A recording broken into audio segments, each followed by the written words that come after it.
Salam waras! Wah, seneng banget nih bisa balik lagi ngobrol bareng kalian semua. Oke, di pembahasan kali ini kita bakal membahas sesuatu yang dijamin bikin kalian mikir. Hah? Seriusan ada yang percaya ginian? Siap-siap ya, kita langsung mulai aja. Gimana? Liar kan pertanyaannya? Coba deh bayangin, tokoh-tokoh suci yang kita kenal, yang kita hormati ternyata bukan dari bumi, tapi alien, utusan dari planet lain?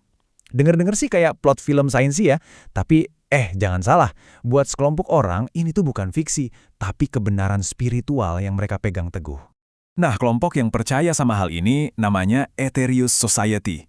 Yap, mereka yakin banget kalau para master kosmik ini datang dari luar angkasa buat ngebimbing kita, umat manusia. Dan jujur ya, ngerangkum kepercayaan yang seunik ini tuh butuh alat bantu. Jadi di sini kita pakai notebook LM buat nyusun materinya. Oh, dan karena kita ngomongin tokoh-tokoh agama, sekalian aja nih, buat kalian yang kepo sama topik seputar kekristenan dari berbagai sisi, jangan lupa mampir ke channel utama kita, Serba-Serbi Kristen ya. Oke, setiap cerita besar kan pasti ada awalnya. Nah, kisah Aetherius Society ini juga gitu. Berawal dari seorang pria yang tadinya biasa-biasa aja, tiba-tiba dapat panggilan yang, wah, luar biasa.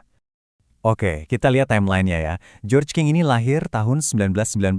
Awalnya hidupnya tuh ya gitu-gitu aja. Kerjaannya aja jadi supir. Tapi dia punya ketertarikan sama hal-hal kayak teosofi, spiritualisme, sama yoga. Nah, puncaknya itu di bulan Mei 1954. Di apartemennya yang sederhana di London, ada satu momen yang ngubah segalanya. Dan setahun setelah itu, boom! Lahirlah Aetherius Society. Ini nih yang menurut gue paling gokil. Coba lihat kontrasnya. Dari kamar sewaan yang sederhana, cupu banget di London, seorang George King yang dulunya cuma supir, tiba-tiba ngaku jadi perantara antara bumi dan parlemen antar planet. Ini kan lompatan yang jauh banget ya. Dari yang tadinya biasa aja, jadi ngurusin urusan kosmik. Dari supir, jadi master kosmik. Luar biasa. Dan inilah kata-kata yang katanya didengar sama si King. Persiapkan dirimu. Engkau akan menjadi suara parlemen antar planet. Bayangin deh, lagi nyantai di apartemen, tiba-tiba dapat perintah kayak gini dari suara entah dari mana. Nah, kalimat inilah yang jadi fondasi dari semua ajaran Aetherius Society. Oke. Dari tadi kita ngomongin sejarahnya, sekarang kita masuk ke dagingnya nih. Apa sih sebenarnya yang mereka percayain? Yuk kita bedah teologi kosmik mereka. Jadi, Aetherius Society ini tuh contoh paling pas buat yang namanya agama sinkretis. Maksudnya gimana? Jadi mereka nggak ngebuang ajaran lama, tapi malah nge-remix semuanya jadi satu. Ada teosofi, ada kepercayaan soal UFO, terus dicampur sama ajaran Kristen, Hindu, dan Buddha. Benar-benar kayak gado-gado spiritual, semua bumbu dimasukin. Nah, ini dia bagian yang paling bikin wow. Menurut ajaran mereka, Yesus, Buddha, sama Lao Tzu itu asalnya dari Venus. Venus loh! Sementara itu, Krishna katanya dari Saturnus. Mereka semua ini disebut master yang turun ke bumi jadi avatar buat ngajarin kita.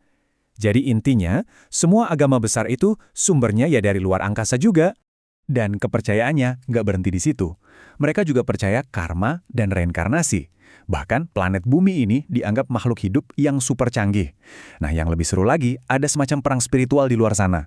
Master-master baik ngelindungin kita dari alien jahat. Mereka juga nungguin datangnya the next master, yang pastinya bakal datang pakai pesawat luar angkasa. Dan mereka percaya ada energi spiritual yang bisa dikumpulin dan disimpan, kayak power bank buat nyembuhin dunia. Keren ya konsepnya? Nah, percaya doang kan nggak cukup ya. Aetherius Society ini juga punya misi-misi dan praktik yang unik banget. Yuk kita lihat gimana teori-teori kosmik mereka ini diterjemahin jadi tindakan nyata. Salah satu misi mereka yang paling legendaris itu namanya Operasi Starlight.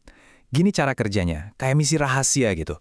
Pertama, para master kosmik dari luar angkasa ngasih tahu gunung mana yang harus dituju. Kedua, George King berangkat ke gunung itu. Ketiga, para master ini nyalurin energi suci lewat tubuh King. Dan terakhir, gunung itu jadi terisi energi spiritual, kayak di-charge gitu, jadi mercusuar kekuatan buat bumi. Nah, foto ini nangkep momen itu dengan sempurna. Lihat deh, George King di puncak gunung, kayak lagi jadi antena kosmik, nyerap atau nyalurin energi. Jadi ini bukan cuma ngomong doang, tapi bener-bener ritual yang mereka lakuin secara fisik. Dan ini bukan cuma sekali dua kali. Totalnya ada 19 gunung di seluruh penjuru dunia yang udah mereka charge energinya. Dari Inggris, Amerika, sampai Australia. Ini nunjukin kalau misi mereka itu skalanya global banget.